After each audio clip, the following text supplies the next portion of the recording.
The Vikings fall to 5-1, and the Eagles are now 4-2. KC Joyner here to break it all down, as he is every week at this time. And Casey, I'll ask you first. I mean, I think the offensive line of the Vikings was a big problem, but overall in this game, why was Philadelphia able to walk out with kind of a convincing win? Yeah, the thing is Minnesota's offensive line, they've been getting a lot of grief for run blocking, and actually after 5 weeks, they were the worst run blocking team in the league according to my good blocking rate metric. But the past 2 weeks, actually in week 6 they had their, in week 5 they had their best game of the season, and then yesterday they had their second best game of the season from the good blocking rate perspective. But Philadelphia was able to stop their running game from, remember the big gains that they gave up against Washington, where they gave up every time Washington get good blocking, they'd get more than, I think, like 13 yards per carry. Philadelphia cut that down to 7.3 for the game, and if you take that big game at the 29-yard gain later in the second half, you take that gain out, it's only 5.3 yards. So a big part of it was they kept, even when Minnesota was getting good blocking, they weren't getting anything on the ground. So they took the run game out of it, and obviously they had big issues in that the last couple of weeks. But how about the pressure they put on Bradford? We saw more blitzing from Schwartz. It's something he doesn't like to do. Yeah, here's the thing that stood out to me was when you look at the stat line, you find that usually the Eagles, it's whatever Fletcher Cox does, he dominates, and then it's whatever, he's the centerpiece and everybody else, does what they do. Well, I think the Vikings said, look, we're not going to let Fletcher Cox win this game, and he only had 1 tackle for loss and 1 quarterback hit, but the Eagles as a whole had 12 quarterback hits, and they had 6 sacks, so I think the Vikings said, hey, we're going to try and block the middle. And the Eagles said, fine, you want to block the middle, we're going to attack the edges. And the Vikings never adjusted because the Eagles were getting pass rush both when they blitzed and when they didn't blitz. They were still getting after Bradford, and they even sacked him on 3 consecutive plays at one point. Yeah, they got him all day. They hit him all day. I mean, they basically caused him to, I thought by the end, Bradford, there was a game a couple of years ago when the Eagles played the Steelers, and it looked like Roethlisberger just wanted to tap out and get the heck out of there. This was similar, where Bradford just appeared after a while that, all right, I know my fate here. I want to get the heck out of this place because it just wasn't his day. But realistically, the Eagles, all 3 levels, defensive front, the linebackers, and the secondary, they caused issues all day long. And you got to give Jim Schwartz a lot of credit. Yeah, definitely. And the thing is the Vikings offensive line, again, they're playing better, and I don't think it's going to be as big of an issue. Again, we talk about run blocking, and I think the run block is going to be better over the course of the season, but it's still a weakness that they haven't completely solved. And the thing is Philadelphia, we've talked about them getting out-coached in the past couple of weeks and things, and in this game, they were the ones doing the out-coaching because that was a physical weakness for the Vikings, where they've got some personnel issues, and Philadelphia just kept the pressure on all day long, and Minnesota never did figure it out. And plus, once the score got a little bit behind them, Minnesota's not a team that's going to play well from behind. And once Philadelphia even got up by, 11-3, once they got up by 8 points, even at that point, Minnesota's out of their game plan. Now, suddenly you see it's a Sam Bradford passing fest, and that's just not what the Vikings are. They're not, as good as Bradford is, they can't be a Bradford-centric team, and Philadelphia made them be that.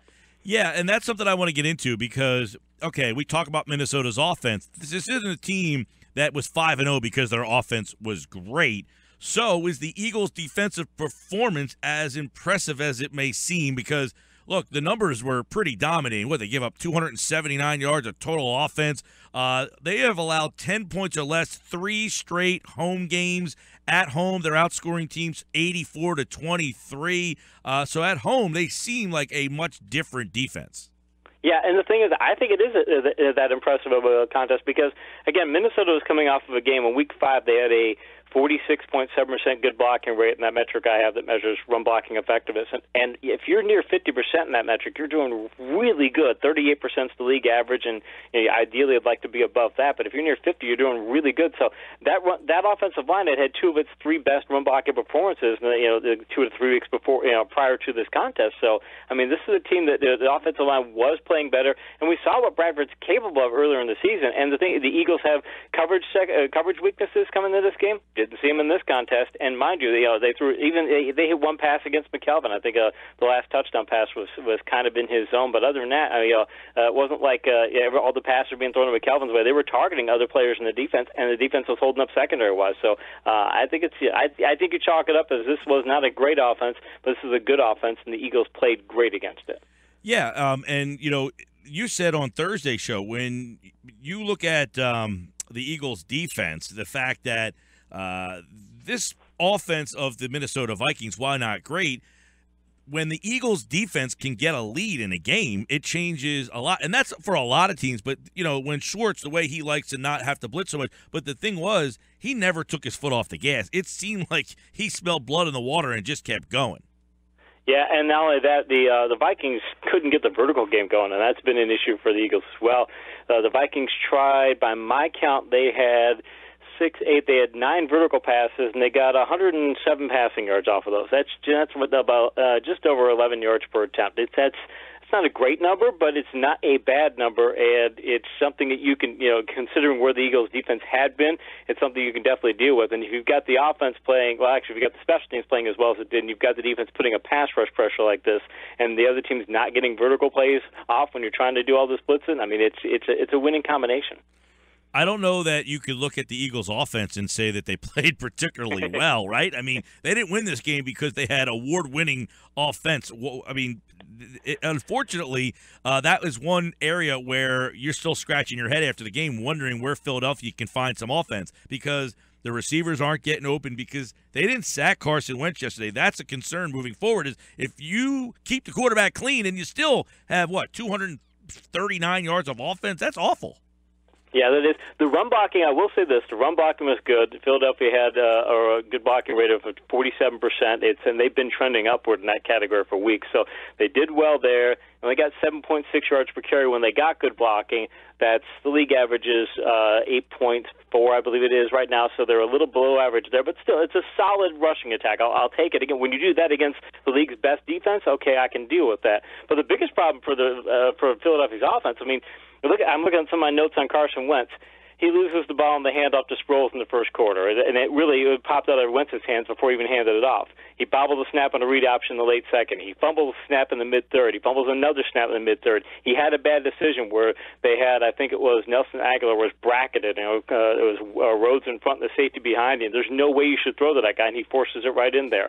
So I'm seeing all these mistakes from Wentz going, okay, I know some of it's a bad snap and some of it's a couple other things, and a lot of fumbles in that game, so maybe it was just the way the footballs were. But I don't like what I'm seeing from that, because he's starting to make more errors, and the Eagles, as well as they're playing in some parts of their team, I don't think they can deal with Carson Wentz make a lot of errors. Okay, so as bad as the Eagles' offense appeared, no sacks, so that's a win, right? That's a big win, especially coming into the game when we talked last week about Big V giving up. He had, and mind you, they have between Robeson and Danielle Hunter, they've got 2 defensive ends, the Vikings do, who are. They ranked in the top 20 in the league in disrupted dropbacks, meaning the percentage of plays where they're on the field where they disrupt the dropback, knock down a pass, get a sack, something, some kind of play that's an impact play. And so it wasn't like, the Eagles or the Vikings defense is, it's good all the way across the board, but they had players who should be able to get after the passer. And what I liked about it also was the Eagles started to go back to more of the screen passes they were throwing early in the season, where that was a big part of their attack the first couple of weeks, and Wentz was looking fantastic.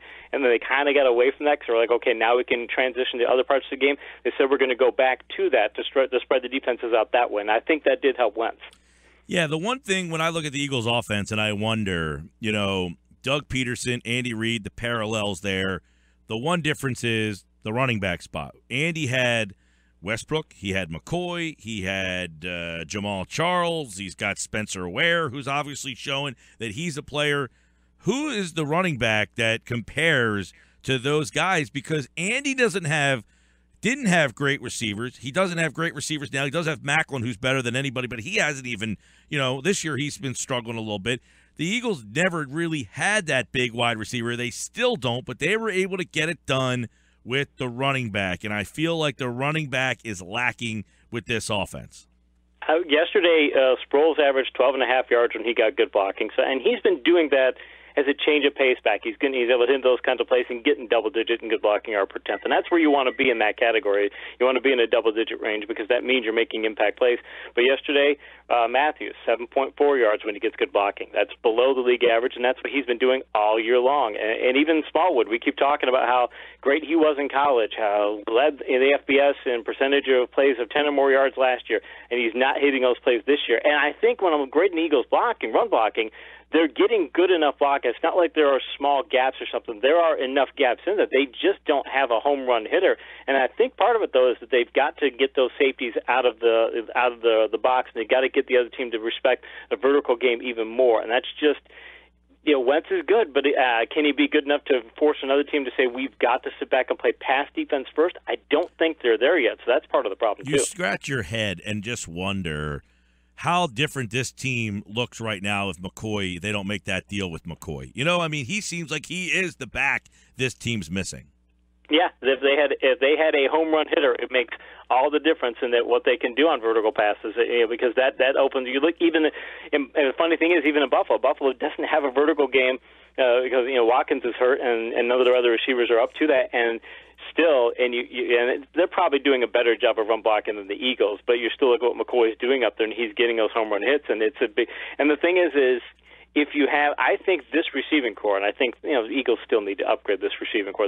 These players. This is not. You're probably not gonna win a Super Bowl with these guys as your starting receivers. But I think that the Eagles receiving core is better than what Buffalo has. So if you added McCoy to what the Eagles have, I think this passing game could take a big step up. So yeah, getting a home run hit on the ground would be. Imagine what this team would be like if it had Zeke Elliott.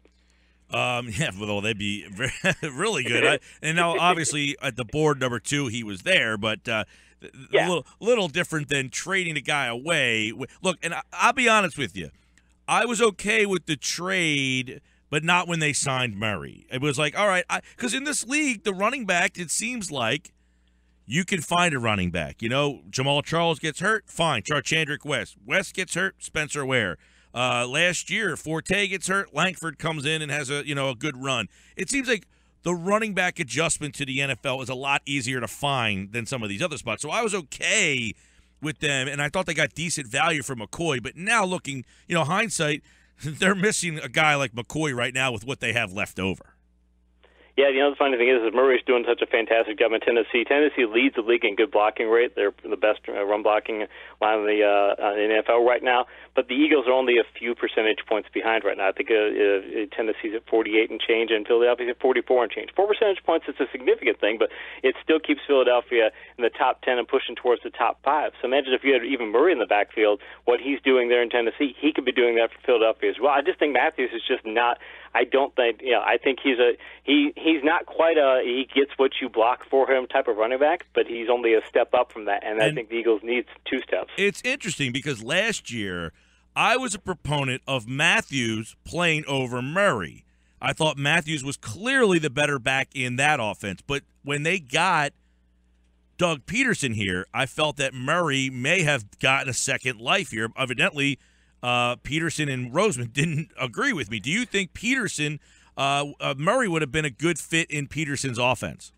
I think they could have made him a good fit because you're trying to make Ryan Matthews your power back. You're trying to make him the back who wears down the defense. That's what you're trying to make him into, and he doesn't hit enough. The thing is, you want to have power backs. What teams really want is somebody who can be just as productive on carry 300 as they can on carry number 1. That's what they want because then you can put a running back out there, know you can get that good production. If they can give you just decent passing ability and pass blocking ability, then you don't tip your hand to the defense. So ideally, that's what you want to have. When you've got Ryan Matthews, it sounds nice to, hey, can he be as productive on his 300th carry? I don't think he's durable enough to get to his 300th carry. And if you don't have a guy that can be durable enough, now you're going to have to bring in Sproles. You're going to have to bring in Smallwood, who are rotational guys. I think if you're going to go with Matthews as your lead back, you better have somebody behind him who's more durable and can handle more carries than what the Eagles have. Because I just think I would be surprised if Matthews holds up even at this level for the rest of the year. I want to get your thoughts on Brandon Graham and the role that he is playing on this defense and the factor he was yesterday. I mean, the play of the game, really, when you look back, is the interception that Bradford throws in the end zone. And a lot of people look at Bradford and say, what are you doing? Well, he had Graham breathing down his face is what happens there. I mean, Graham seemed like he has miscasted in that 3-4. People forget he had that knee injury when he was a rookie, and this might be the right defense at the right time for a guy who was a first-round pick. Yeah, you want to cut him loose to be that kind of a play. And I think he actually hit Bradford on that play. I think I think he actually made contact with Bradford on the play. And because if we look at the trajectory of the ball is not it's not like a thrown ball. It's like tipping over itself. It's like somebody hit Bradford and things. So I think he was directly responsible for that. And yesterday, I mean, he has the sack. He has 5 quarterback hits. He has a forced fumble. So even when he isn't hitting getting the sack itself, he's getting in the backfield all the time. And again, Minnesota has some issues on the edge. They don't have the best edge blockers, and it's something that if you've got a defense that can get after they can get after a quarterback, can cause Minnesota some problems, especially if they get into game situations where they got to pass a lot. Having said that, it's not a gimme that you're going to get that kind of a pass rush pressure, and now to see Graham getting that kind of pass rush pressure says, okay, hey, look, this is an issue that the Eagles have had over the years, and now they've got it solved for the moment. Their offense in the first half had a punt, an interception, a fumble, a punt, a field goal, a punt, and a fumble. And in the second half, they improved to a punt, a turnover on downs, and a touchdown. Just complete ineptitude in all facets of the game offensively for them. Philadelphia's defense really rises to the occasion. But overall, what game was more impressive, Philadelphia beating Minnesota or Philadelphia beating Pittsburgh? I'd say Philadelphia beating Pittsburgh. So I think Pittsburgh is a team that has Pittsburgh is a more dangerous club. I think Minnesota, if you make Minnesota one-dimensional, they go from being a powerhouse, and I still think they're a Super Bowl contender, but if you make them one-dimensional, they go from being a powerhouse to being a very flawed club. And Pittsburgh is a team that if they play to their talent level, they could beat them. Look at yesterday. They don't have Roethlisberger, and their players look like they're going through the motions, and they still stayed with New England, the best team in the league, for most of that game. So, yeah, I think it's a more impressive win there just because of the quality competition. All right, a couple other quick NFL hits here with KC Joyner as NFL Week 7 almost in the books. As you look around the league yesterday, you had the game early in the morning. New York beats the Rams 17-10. What is wrong with the Giant offense? We thought they would be an offensive team, and right now their offense is really struggling. I just did an analysis for ESPN's Insider section. You can find it on my Twitter feed or on ESPN's Insider Twitter feed regarding Odell Beckham in fantasy football, because I cover fantasy football as well. And the analysis relates to how their offense is doing. Beckham is getting, if you look at his targets at every level, short, deep, vertical stretch, vertical, end zone targets, the whole 9 yards, it's almost identical to last year. He's just not getting the touchdown passes. So I think they're not that far away. Touchdown passes obviously are the biggest thing, but he actually could have had 2 more touchdown passes if Eli had been accurate on a couple of throws and things. So as bad as their offense is, I think first off, the Rams defense is much better than people give it credit for. And second off, I think Eli's just a little bit off this year on some plays, and I think they're not that far away. But yeah, it is a concern because if you're giving them as many targets as you were last year and not getting touchdowns, that's a big problem. Also, you look at Washington and then Detroit. Detroit's now, people forget, they've won 3 in a row all of a sudden. Washington had been playing well. That was a game they probably think they should have had. So what was Washington's issue yesterday? Because Detroit, all of a sudden, I guess you got to start looking at them as a wild card possibility. Yeah, I still think Washington is. I said it after 2 weeks. I said this is still a flawed team. You can look at a number of areas where they've got some issues, and they fixed one of the issues. They're one of the best run blocking teams in the league over the last 5 weeks. They might even be the best. You could make that case. So they're getting their run game going. We saw it last week against Philadelphia, but they have problems in coverage. Josh Norman got hurt yesterday too, so I think that was part of it. There's a lot of weaknesses on that club. They've got some special teams weaknesses. It's just a little bit here, a little bit there. They lose Reed to an injury, so I think it's a number of issues. And frankly, they have the game won, and it just honestly, as good as Detroit's been at coming back, if you're Washington, you're going, we had this game won, and we should have won this game. But then again, there are a couple of games earlier this year, maybe they should have lost, but they won. So maybe they're even where they should be. Did you stay up and watch that mess last night? Yeah, my son came up and asked me how it went, and I described it to him, and he looked horrified. 6-6 overtime. Set offense just downright absolutely awful for both. And those are two teams that you think are Super Bowl contenders. I mean, Arizona, that's an awful loss for them. Awful. Arians was very outward about it. You got to make that kick. That's what we're paying you for. I don't know what to think of Arizona. We got a 7-game sample now on Arizona. I don't know what to think of that team still after 7 games. They've got a great running back. I think Palmer's finally looking like a quarterback in his late 30s. You have John Brown, who had a concussion issue coming into the season. Now he's got the sickle cell issue, so he's not where he should be, and that's a big hit to their vertical passing game, which is a huge issue for an Air Raid's offense. Floyd hasn't progressed. You add up some of those elements, and that's the thing we talk about many times on this show. Do you have a plan B? And with the Cardinals, their vertical game is plan A, plan B, plan C. They don't have any other things. So if Brown isn't what he used to be, Fitz is still a good receiver, but he's not an elite vertical threat. And then you're missing the other players. Once you take that play out, and you've got Palmer taking a step back, I think that team, if they don't get the vertical game going, they're not going anywhere this year.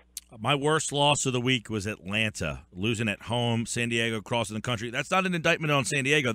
I was trying to believe in Atlanta, and now I have doubt again. They're hard to believe in, but they're also the kind of team where, as great as their offense is, and you look at how their secondary plays, they're prone to getting into shootouts. And the thing with the shootout is, if you go to shootout against another team, it's a 50-50 proposition, no matter what the talent differences are between the teams. So, and Phillip Rivers has an 87.1 or higher total QBR to 8 different players on his team. He's insane. 371 yards yesterday, by the way, for Phillip Rivers. 174 yards for Jones, as you mentioned. Shootout games, a lot of them for Atlanta. Osweiler back in Denver tonight. Does he have a shot?